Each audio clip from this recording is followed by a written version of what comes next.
Hola, bienvenidas y bienvenidos a nuestro podcast Ruta Innoval, donde hablaremos cada semana con expertos sobre todo lo que está pasando en innovación pública en el mundo, con un foco especial en América Latina. Soy María Paz Hermosilla, directora del GovLab UAI, Laboratorio de Innovación Pública de la Escuela de Gobierno de la Universidad Adolfo Ibáñez en Chile. También soy directora académica del Diplomado en Ciencia de Datos para la Dirección Pública que dictamos en conjunto con el TEC de Monterrey. Este es el segundo capítulo de una serie de 8 episodios, donde hablaremos de cómo el uso de la ciencia de datos y la inteligencia artificial están cambiando la forma de gobernar y los desafíos que enfrentan los organismos públicos en los procesos de transformación digital. Si tienen preguntas o sugerencias, pueden escribirnos al correo electrónico govlab@uai.cl. Este episodio estará centrado en Chile y hablaremos de los avances y desafíos en la implementación de la Ley de Transformación Digital en los organismos públicos. Para eso nos acompaña Carla Llanes, counsel del área de protección de datos del estudio jurídico DLA Piper y docente del curso que dicta la Escuela de Gobierno de la UAI sobre la Ley de Transformación Digital, cuya primera versión será en abril.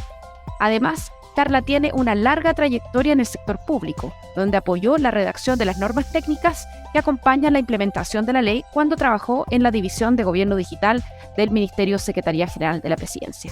¿Cómo estás, Carla? Bienvenida. Muy bien, María Paz. Muchas gracias por la invitación, hacerle al GovLab, ¿cierto? Esta invitación para hablar de este tema que es tan importante para nosotros, es tan importante para Chile y que está en un momento, digamos, muy especial porque está recién partiendo la implementación de la ley. Así es, esta es una ley como bien relevante porque es muy concreta, ¿no es cierto? Establece un plan de acción, exigencias concretas para más de 600 servicios públicos que están afectos a esta ley y les pide avanzar en transformaciones digitales en etapas hasta el año 2027, así que les pone una mochila, por decirlo así, de todo lo que tienen que hacer. ¿Qué significa en concreto, Carla, cuéntanos, esta ley para los servicios públicos?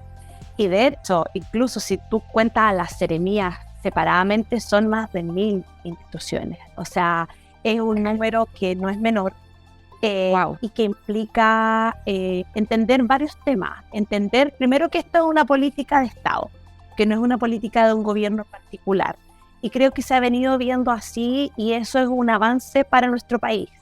Si vemos en el contexto latinoamericano, por ejemplo, el país que está más avanzado, Dubái, y lo ha visto así, lo vio así. Durante 15 años estuvo el mismo jefe del símil de gobierno digital acá, ¿cierto?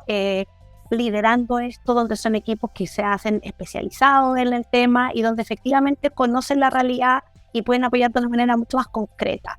En referente al tema específico de la implementación, claramente cuando llegó esta ley con todas estas modificaciones, como equipo pensamos, bueno, ¿cómo llevamos esto a cabo? Y efectivamente hay que pensar que estos son procedimientos administrativos, una ley que modifica una ley de procedimientos administrativos. Pero ¿qué significa esto en la práctica? Porque si hablamos de procedimientos administrativos puede sonar muy, muy alejado de la realidad. Y finalmente son los procesos que llevan a cabo los órganos de la administración del Estado. Entonces, ¿qué era lo primero?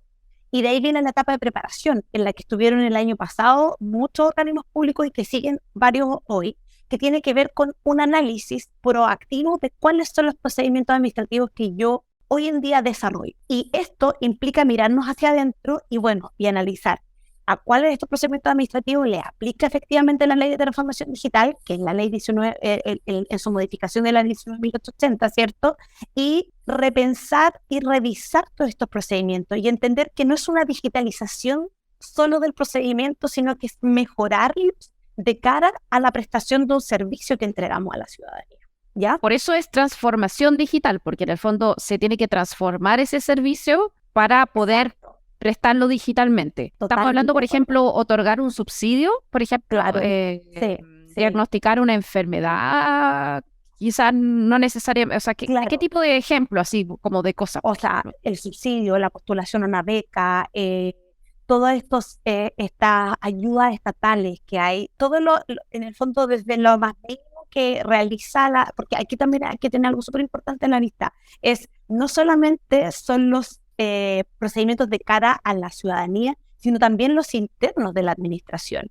Y eso habla también, por ejemplo, las contrataciones que realizo, contrataciones, digo, de personal, porque las contrataciones las otras contrataciones se siguen llevando por la ley de compras públicas, que ya estaba bastante avanzada en términos de digitalizar el procedimiento, de llevarlo a medios electrónicos. Pero en el fondo es llegar a la granularidad de todo lo que hacemos, de cara a la ciudadanía y de todo lo que hacemos internamente, y eso cambia completamente la forma, no solamente en la que trabajamos, en la que pensamos nuestro trabajo, sino también en la que nos presentamos frente a las personas y la que las personas sienten al Estado y lo ven, ¿cierto? La idea que subyace a toda esta modificación legislativa es un Estado más cercano, un Estado proactivo, un Estado que vaya a la par de cómo van avanzando también las mismas empresas.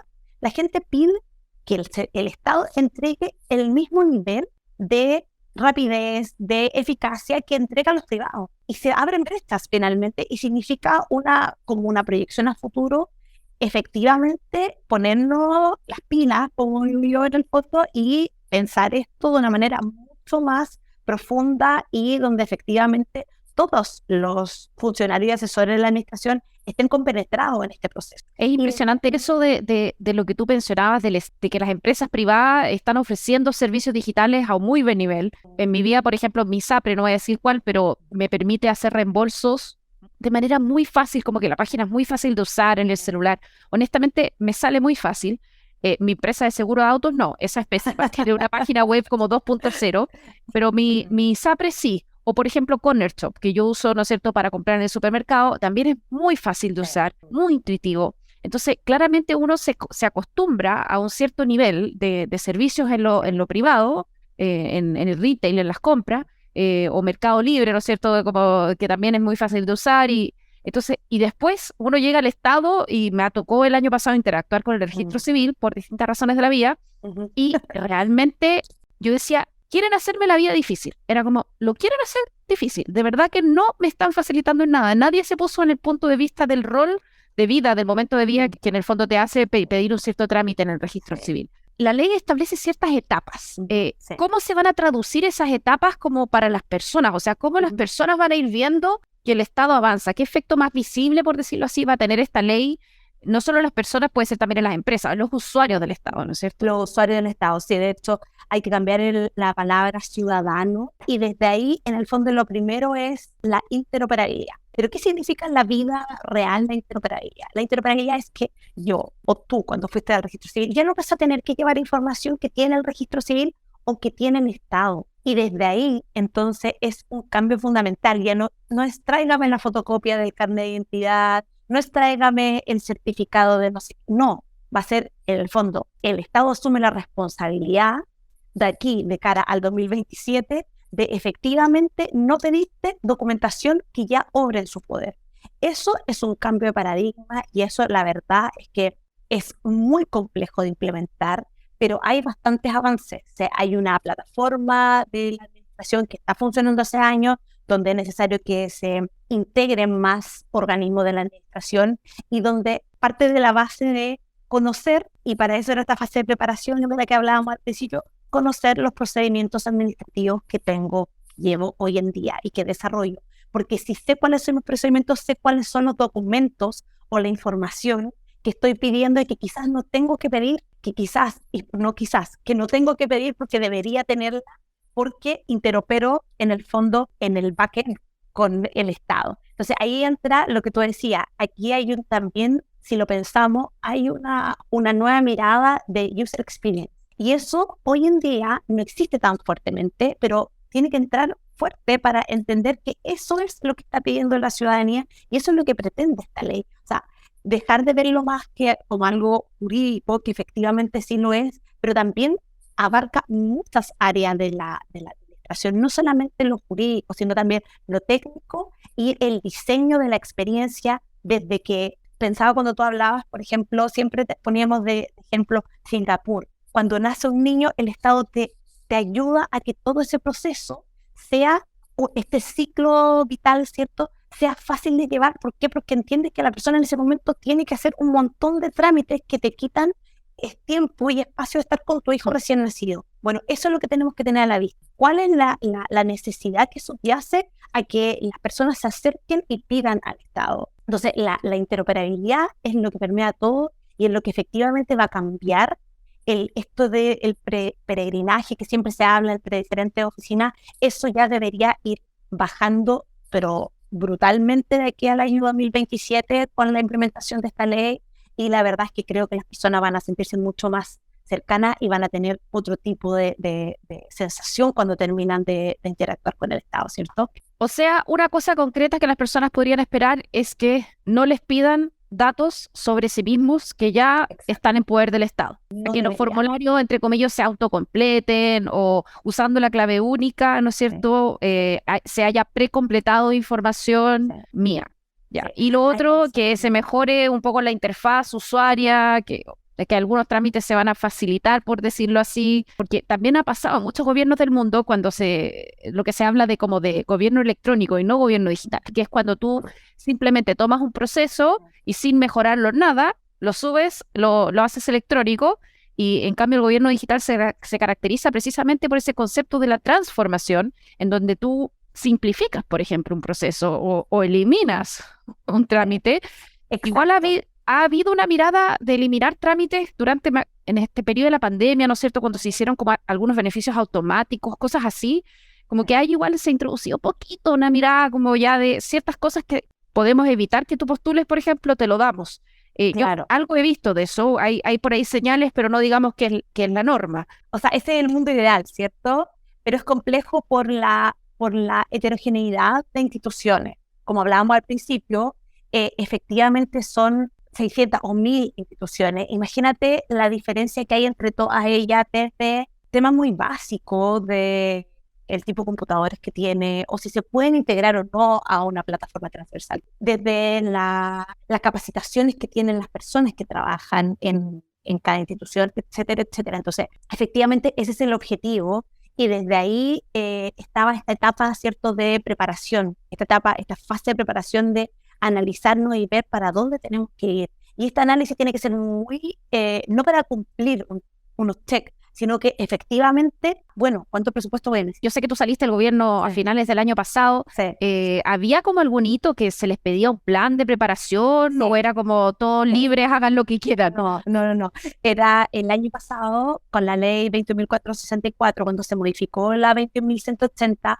se estableció se creó esta fase de preparación. ¿Para qué? Porque dijimos, bueno, en realidad es necesaria, es urgente, y de todas maneras tiene que estar, y por lo tanto se estableció que hasta enero de este año tenían tiempo para las instituciones llenar ciertos documentos específicos que tiene una sola disposición en la página Gobierno Digital, muy básico, pero a la vez muy, muy necesario y como muy fáciles de usar, porque comprenderás que una sola institución que en Chile no tiene estándar como de agencia o de una superintendencia, que como es la División de Gobierno Digital, es complejo que lleve de la mano uno a uno a cada uno de los órganos. Debe ser. Creo que aquí tiene que ser un rol proactivo de las instituciones, no reactivo, y donde efectivamente tomen esto y desde ahí es súper importante, por ejemplo, que el jefe de servicio, que el jefe de gabinete,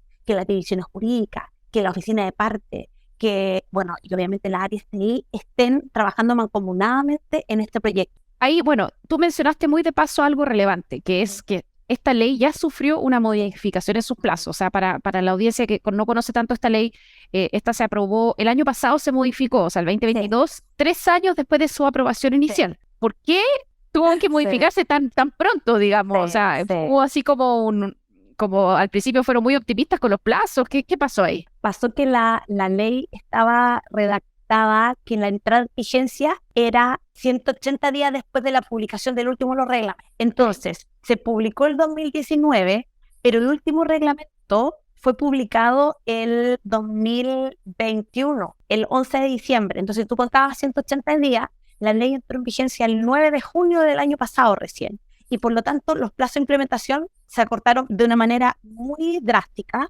y por lo tanto, esto se analizó en conjunto con el BID. El año pasado hubo una asesoría del BID en este tema, y además hay que poner otro pelo en la sopa que no es menor, la pandemia.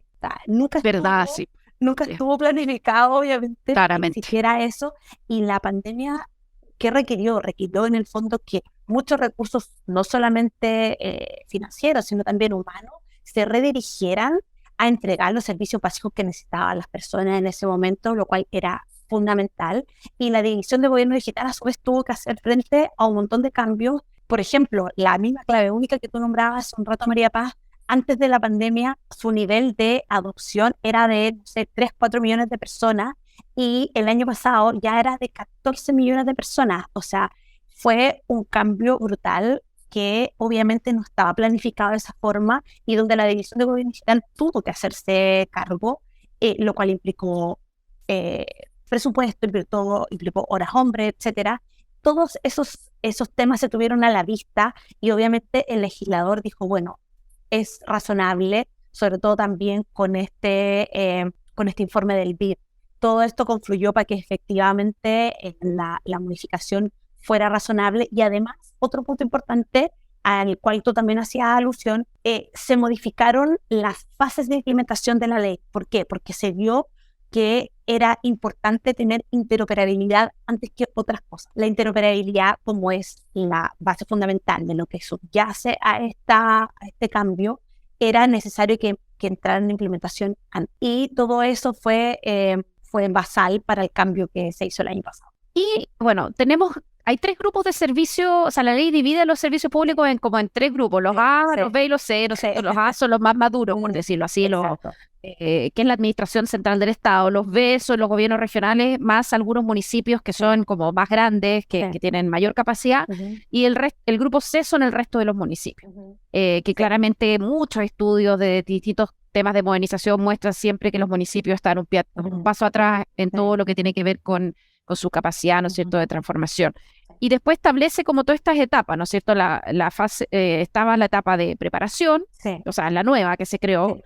Después viene comunicaciones electrónicas, después vienen notificaciones electrónicas, trámites electrónicos, expediente electrónico, es como carpetas, por decirlo así, digitales ya, digitalización de los trámites en papel, pero la fase final igual sigue siendo interoperabilidad. Entonces van a haber cosas que, por decirlo así, gobierno digital va a proveer de servicios de interoperabilidad como para que los otros puedan usar, como para implementar. Mira, uno de los cambios fundamentales de la 21.464 en la ley del año pasado fue este cambio de esa fase. Si bien siguen con los mismos numerales, hubo un cambio, ¿ya? Entonces se subió en el fondo la interoperabilidad. Tiene razón, claro, se subió como al 2025 para el grupo, claro, tiene razón. Sí. Y mira, lo importante acá es lo primero, ¿cuál fue el análisis que se hizo? ¿Por qué dividimos los grupos de esa manera? Lo que tú dices, hubo mucho estudio y todo, pero además era capacidad presupuestaria, etcétera. Obviamente lo ideal hubiera sido dividirlo mucho más subgrupos, pero era imposible por los años de implementación, porque esta división fue hecha el año 2020, cuando todavía no teníamos pensado que hubiera una modificación a la ley, claramente. Y la división entre los municipios fue realizada de acuerdo a los criterios subdere que fijan en esta división que hacen FIGEM todos los años. Entonces se usó la del 2020 también para ver cuáles estaban más maduro y bueno, y algunos análisis también que se habían realizado, estudios de la misma División de Gobierno Digital, etcétera. Entonces, todas estas fases de implementación el año pasado fueron un poco más modificadas, ¿cierto?, para hacerlas más acorde a lo que habíamos visto, cómo habían ido avanzando los organismos de la administración y cómo era más fácil. Ahora, la División de Gobierno Digital sí provee plataformas transversales para la implementación de ciertas fases. Por ejemplo, la fase 1, que en la que está este año, para los organismos más grandes, que es de comunicaciones oficiales electrónicas, se establece a través de Doc Digital. No sé si lo han escuchado, pero Doc Digital es la que permite que, por ejemplo, los convenios, los oficios, las circulares, todo lo que antes se mandaba a través de oficina de parte en papel, hoy en día hay una plataforma para que se envíe a través de ahí. Entonces, por eso al principio te hablaba del rol de las oficinas de parte en esta etapa es fundamental. Y esto es solamente una integración a esa plataforma. O sea, ya no es que alguien vaya físicamente desde moneda hasta, no sé, Estado, exacto, y entregue un documento, sino que eso se va por Doc Digital. Exacto. Y la oficina de parte física ahora tiene una oficina de parte virtual. Y eso es muy bueno, me parece. Y conversan entre ellas y por ahí va, en el fondo también hay una traza. Esa es otra idea que subyace en la ley. la traza, en dejar en el fondo un registro de qué información se intercambió entre los organismos de la ley. Eso es fundamental y en eso están. Y además, por ejemplo, las notificaciones electrónicas también se creó una plataforma de notificaciones electrónicas, que esto es un cambio fundamental y la verdad es que ese es uno de los mayores desafíos también. Y notificaciones electrónicas, que era el número 2, se cambió al final. ¿Por qué? Porque dijimos, bueno, este es un cambio que es demasiado grande y que implica que tú conozcas bien tus procedimientos administrativos y que sepas qué notificas, porque honestamente... Notificar a personas, digamos, por ejemplo, que me digan a mí, María Paz, sí, le debes algo al Estado, le debes plata al Estado. Claro, esperemos que no, pero sí, es todo eso que antes te llegaba por una carta certificada. Ya, entiendo. Hoy en día, salvo que exista una ley especial, que sea un tema como mucho más jurídico, pero una ley especial, pero todo lo otro te tiene que llegar a través de ahí. Entonces, también hay un rol mucho más proactivo de parte de la ciudadanía. Tú vas a tener esta casilla digital única, se supone que tú vas a tener cuidado de que sea solamente tú. Mi mail del Estado, mi casilla del Estado que me van a notificar. Pero eso hacia el final, el 2027. Eso hacia el final, sí. Oye, tenemos poco tiempo, así que quiero que te refieras a los mayores desafíos que tú estás viendo en la implementación de esta ley. Datos es uno de los mayores desafíos. ¿Por qué? Porque o sea, en el fondo, si el Estado conoce su procedimiento administrativo, va a saber qué información tiene que pedir para cada procedimiento, ¿cierto? Y desde ahí, efectivamente, llegamos a la gran realidad del dato. ¿Qué dato necesito efectivamente para resolver esto? ¿Necesito el certificado o necesito el dato de sí o no? Finalmente miran muy a futuro, pero ese es el mayor desafío, porque eso te permite la interoperabilidad, eso permite en el fondo que avance esta maquinaria hacia construir un gobierno digital y no un gobierno electrónico, como decías tú muy bien. Y el otro también es una responsabilidad de parte de la ciudadanía en, por ejemplo, mi clave única la cuido. ¿Por qué? Porque es el principio de mi identidad digital, porque yo no puedo estar compartiendo mi clave, porque después en mi casilla única también yo necesito tener responsabilidad sobre eso. ¿Por qué? Porque soy un ciudadano que no solamente le pide al Estado, sino que también responde al Estado. Yo creo que esos son, a primera vista, fundamentales para avanzar, y por otro lado, ya entendemos que en estos años los órganos de la administración se han hecho cargo de lo que les corresponde, pero eso es otro tema, pero es responsabilidad del órgano, de un órgano que efectivamente desde la cabeza repiense todos los procesos y, como decías tú, no digitalice todos los procedimientos, sino que piense cómo yo puedo entregar el mejor servicio a las personas. Oye, ¿y solo para cerrar, hay algún servicio público que le está haciendo particularmente bien, que vaya la pena mirar? O no sé si... Hablábamos de los municipios. El año pasado a mí me sorprendió mucho el municipio de Multen. Fíjate, Multen, yo soy de Los Ángeles, entonces siento una especial cercanía porque es una ciudad que está cerca de Los Ángeles, chiquitita, pero una proactividad que tú de verdad, o sea, organizaron hasta un seminario de formación digital. Con eso te digo todo. Ellos pendientes de en qué modificaban, cómo avanzaban, etcétera. O sea, también, por eso decía, a veces no solo un tema de presupuesto, también es un tema de quiénes están a cargo y cómo estás planificando esto.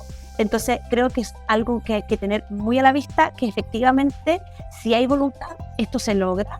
Obviamente, tú tienes que saber qué es lo que necesitas, pero creo que el municipio de Mulchen, por lo menos para mí, yo era como, qué orgullo ver cómo efectivamente se tomaban esto en sus manos y trataban de entregar los mejores servicios.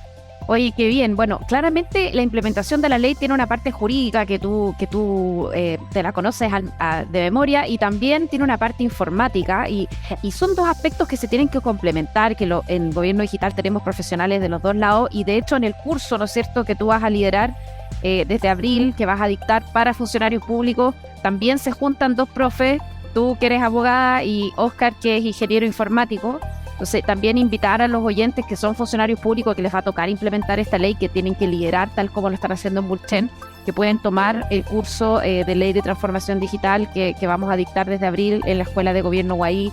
Y muchas gracias, Carla, por tu entrevista, digamos, y creo que aprendí muchísimo y da para muchos podcasts conversar sobre la implementación de la ley. Muchas gracias a ti, María Paz, y a la Escuela de Gobierno por la invitación, y nada, como dices tú, este curso es transversal, es como la misma implementación, o sea, todos tenemos que saber también de todo, los abogados también tenemos que entender la parte técnica, sin eso no podemos hablar bien de esto y sin eso no podemos saber cómo implementarlo efectivamente.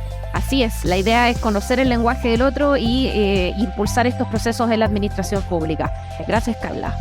Gracias a ti.